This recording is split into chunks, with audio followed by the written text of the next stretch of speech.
Assalamualaikum warahmatullahi wabarakatuh. Perkenalkan, nama saya Winanda Putri, NIM 21121184, Prodi S1 Keperawatan kelas 1B.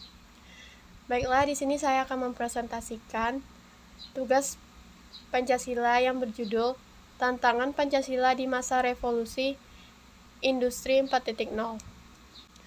Sejarah revolusi dimulai dari terjadi pada abad ke-18 melalui penemuan mesin uap, sehingga memungkinkan barang-barang dapat diproduksi secara massal.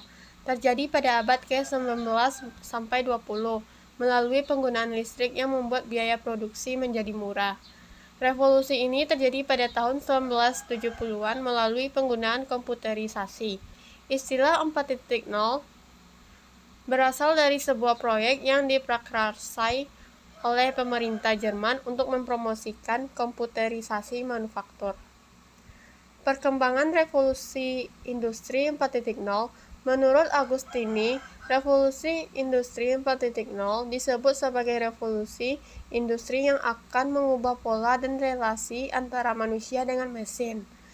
Inovasi yang diawali dengan besarnya data di internet dan penggunaan cloud mengubah produk industri, serta mengubah proses produksi dan pemasaran produk, bahkan mengubah gaya hidup masyarakat karena produk dari revolusi industri ini dapat dilihat penggunaannya di kehidupan sehari-hari.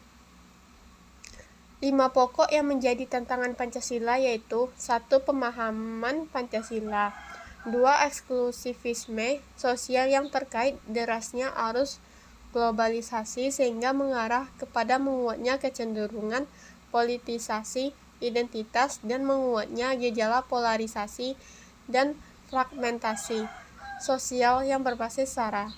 3. Kesenjangan sosial. 4.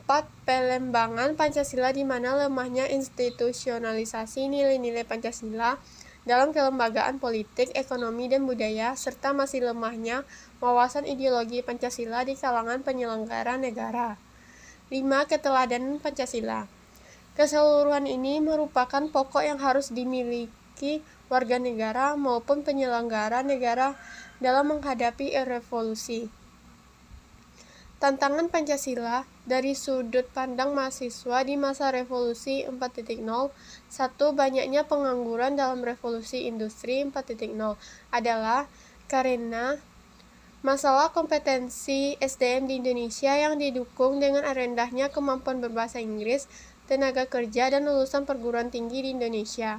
2. Perkembangan media sosial yang masif telah merekonstruksi struktur budaya masyarakat.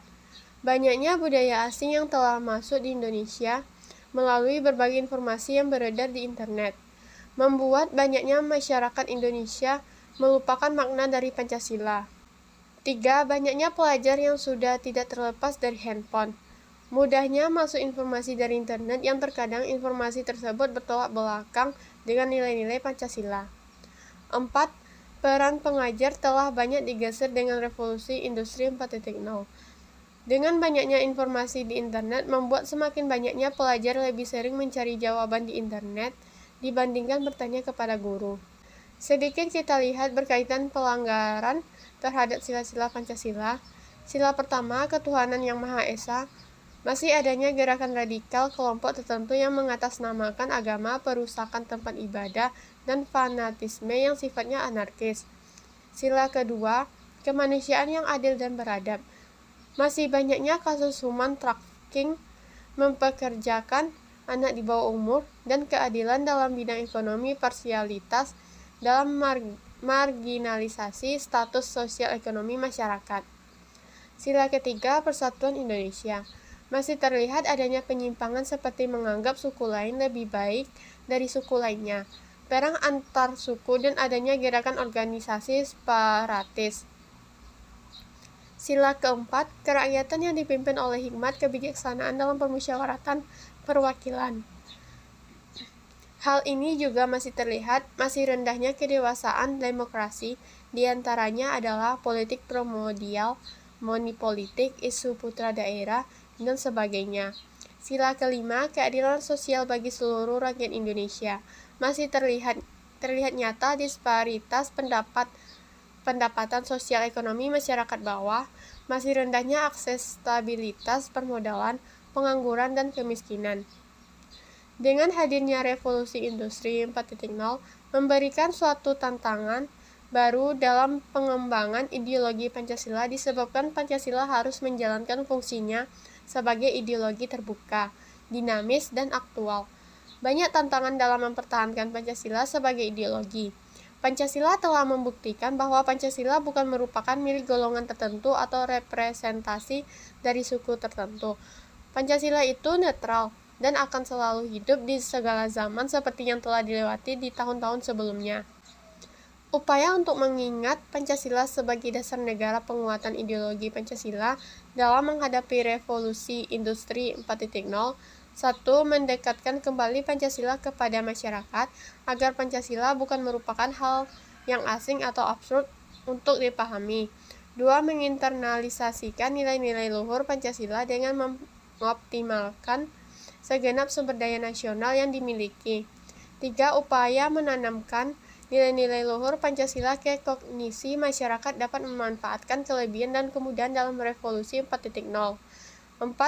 Menjadikan nilai-nilai Pancasila seperti nilai religius, kekeluargaan, keselarasan, kerakyatan. Sekian presentasi dari saya. Assalamualaikum warahmatullahi wabarakatuh.